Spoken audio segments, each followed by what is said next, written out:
इस वीडियो में हम बात करेंगे आप अपने आप को घुटने का प्रत्यारोपण सर्जरी के लिए कैसे तैयार कर सकते हो और how do you prepare yourself for a knee replacement surgery.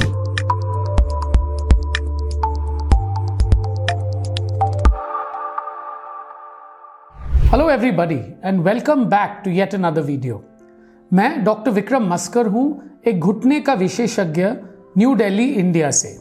So what is knee replacement surgery? इसमें घुटना बदला नहीं जाता।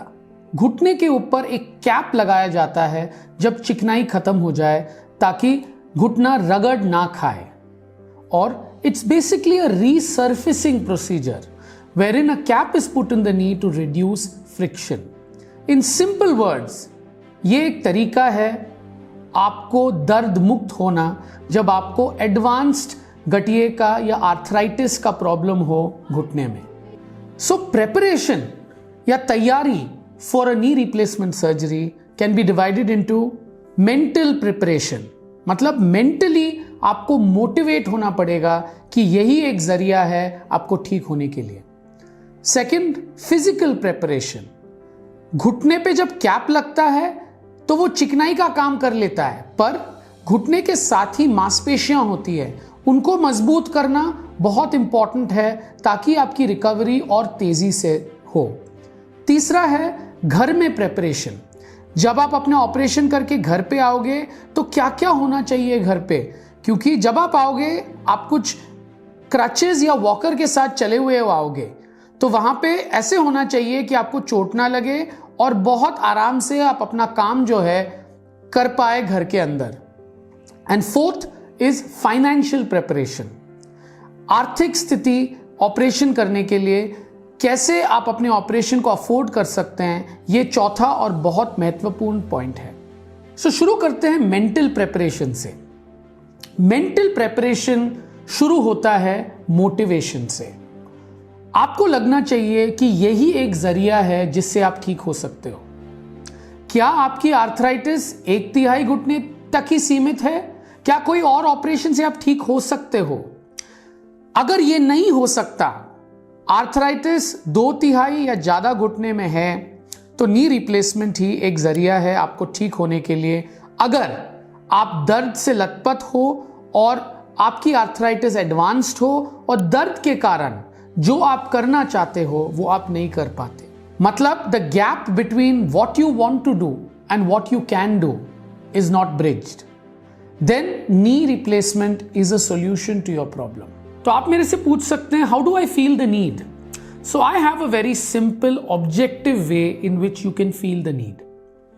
You've gone to your doctor, आपके डॉक्टर ने बोला है कि नी रिप्लेसमेंट की जरूरत पड़ सकती है।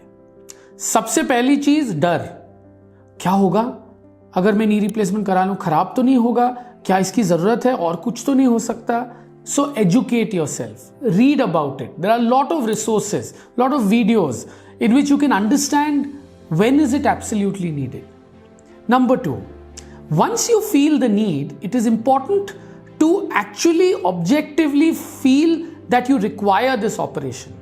A good way is maintain a diary. एक डायरी रखिएगा। हर रोज जब आप वॉक पे चलते हो या कोई भी एक्टिविटी करते हो, एंड ऑफ द डे उस डायरी में लिखो, आज इस दर्द के वजह से मैं क्या नहीं कर पाया। After 2 months you can see this diary again. It will give you an idea how much you are handicapped. Because natural tendency होती है मुझे ऑपरेशन नहीं कराना, पर कभी कभी अगर आपकी उम्र ऐसे उम्र पे है जब आप एक्टिव रहना चाहते हो और आप एक्टिव नहीं रह पाते, ये एक जरिया हो सकता है आपको एक्टिव कराने की। तो दर्द के साथ साथ जीने से अच्छा है ऑपरेशन करा के आप ठीक हो सकते हो, पर feel the need by writing this particular diary. So once you are convinced, you need to motivate yourself. It's like going into battle. You should feel, and if you don't feel that you want to win, you will never win the battle. So I always tell my patients, आपको ऐसे लगना चाहिए कि आप एक कुएं में फंसे हुए हो पर रोशनी दिख रही है आपको। अगर आपको लगेगा कि मैं कुएं में फंसे हुई हूँ या फंसा हुआ हूँ और मुझे बस अंधेरा दिख रहा है, मैं अपने बेटी या बेटी के वजह से आया हूँ डॉक्टर के पास डॉक्टर से मिलने के लिए, पर मैं मोटिवेटेड नहीं हूँ, तो it doesn't make sense. So motivate yourself, feel like you want to get better only then can you be better, and only then is the ride very smooth. We now come to physical preparation. Physical मतलब exercises. So remember, घुटना एक जोड़ है पर उसके सहायक जोड़ भी है, जैसी एड़ी है, कूला है, आपकी स्पाइन है, आपके मांसपेशियां हैं, उनको कंडीशन करना बहुत इंपॉर्टेंट है। मांसपेशियों को मजबूत करना इंपॉर्टेंट है ताकि वो घुटनों को और स्टेबली चला सके। तो मिसाल के तौर पे मैं बताता हूं, घुटना बदलना गाड़ी के टायर बदलने की तरह है, मांसपेशियां इंजन की तरह है। अगर आप नए टायर लगा दो पुरानी गाड़ी में तो इंजन को ट्यून करना बहुत इंपॉर्टेंट है ताकि गाड़ी तेज से चले।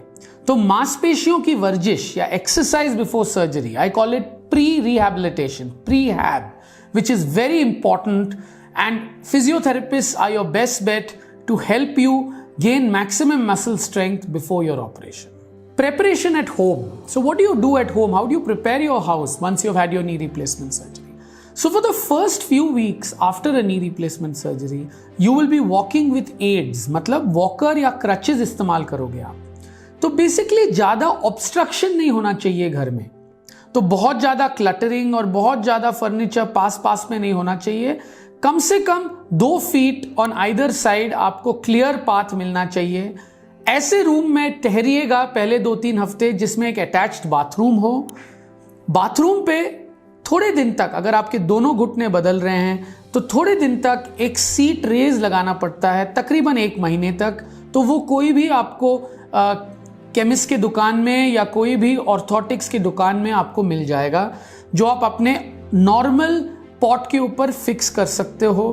वॉकर का इंतजाम होना चाहिए घर में, क्योंकि पहले 3-4 हफ्ते वॉकर के सहारे चलना पड़ेगा। And it is a good idea to have 1 person at home for the first 2-3 weeks who can spend the night in the room, so that at night, even if you forget that you've had your operation, there is somebody there to help you put on the light to go to the bathroom or to help you basically move around. Though you're going to be more or less independent with a walker, but for physical as well as mental support, it's good to have somebody with you in the nights. We lastly come to financial preparation. So there are various ways in which one finances their operation. Most importantly, 3 ways. One is you're paying out of your own pocket. आप अपने जेब से खर्च कर रहे हो। दूसरा, insurance. ज़्यादातर लोगों को इंश्योरेंस है आजकल के ज़माने में, स्पेशली बड़े बड़े शहरों में। तो इंश्योरेंस एक अच्छा ज़रिया है to afford your operation. Third होता है गवर्नमेंट के पैनल्स या आपका कंपनी देता है ऑपरेशन के लिए। ये 3 जरिए हैं।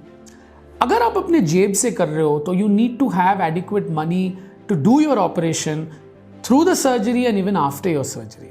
सो plan your investments, plan your finances in such a way that you keep the requisite amount of money for your operation well in advance, so that there's no problem in your recovery. Second is if you have insurance.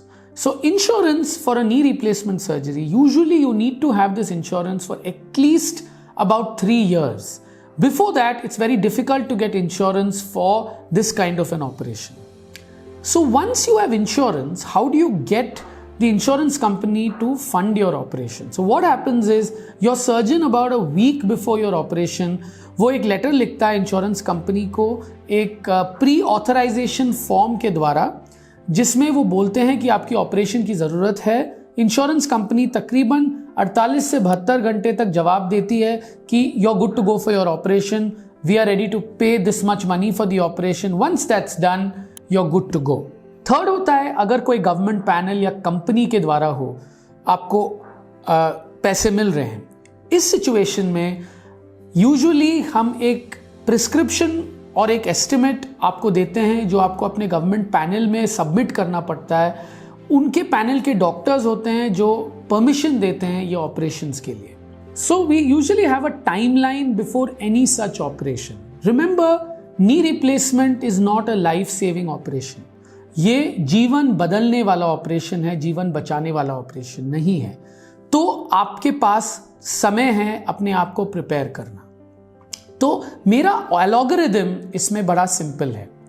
1 महीने पहले feel motivated, feel like you want it done, अपना appointment ले लो 1 महीने पहले कम से कम, ताकि आपके मन में एक डेट होगा जब आपका जीवन बदल जाएगा।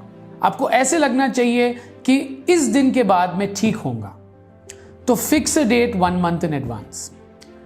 2 weeks before your operation at least you should have a pre-anesthetic checkup. मतलब आपके जो सुन करने वाले डॉक्टर होते हैं, जो आपके सर्जन के साथ काम करते हैं, उनसे आपको एक अपॉइंटमेंट फिक्स करना चाहिए। Normally my anaesthetist sees my patient at least 2 weeks in advance, examines them, asks them to get some blood tests, sometimes a heart checkup done.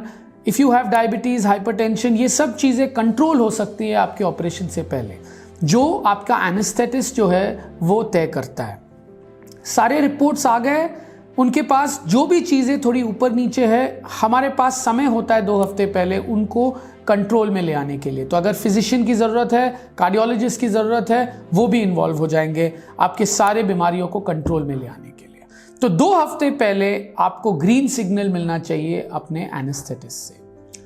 Operation के 1 हफ्ते पहले आपके इंश्योरेंस फॉर्म्स अगर है तो वो भेजने चाहिए, और 1 दिन पहले आप एडमिट हो जाते हो आपके ऑपरेशन से पहले, ताकि आप अपने वातावरण से एडजस्ट हो जाए। वो बहुत इंपॉर्टेंट है to get used to the hospital and the environment where you're getting operated. Last but not the least, I want to clear one question which a lot of us have in our minds.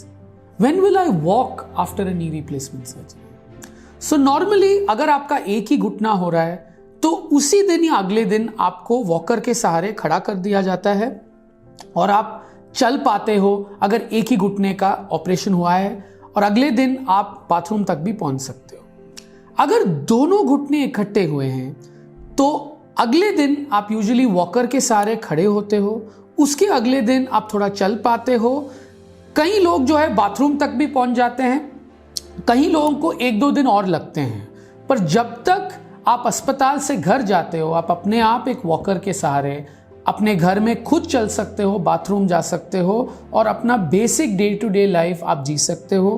पर usually सीढ़ियाँ climb करना मुश्किल है, जो तकरीबन 3-4 हफ्ते के बाद होता है जब आपके दोनों घुटने बदले जाते हैं इन वन टाइम। पर अगर एक ही घुटना बदला है तो यूजुअली 4-5 दिन बाद आप एक सीढ़ी एक टाइम पे क्लाइम कर सकते हो। वॉकर आपके साथ तकरीबन 3 से 4 हफ्ते रहता है जब आपके दोनों घुटने इकट्ठे बदले जाते हैं, और अगर एक ही घुटना बदला गया है तो 2 से 3 हफ्ते। 1 महीने बाद ऑपरेशन के नॉर्मली आप अपने आप तकरीबन 500 मीटर से 1 किलोमीटर तक चल पाते हो। And as time passes 6 weeks to 2 months you should be able to walk 2-3 kilometers on your own. Thank you so much for watching my video. I hope this gave you some information on how to prepare yourself for a operation like the knee replacement surgery. If you like my channel, if you like my videos, please like and subscribe to my YouTube channel. Thank you.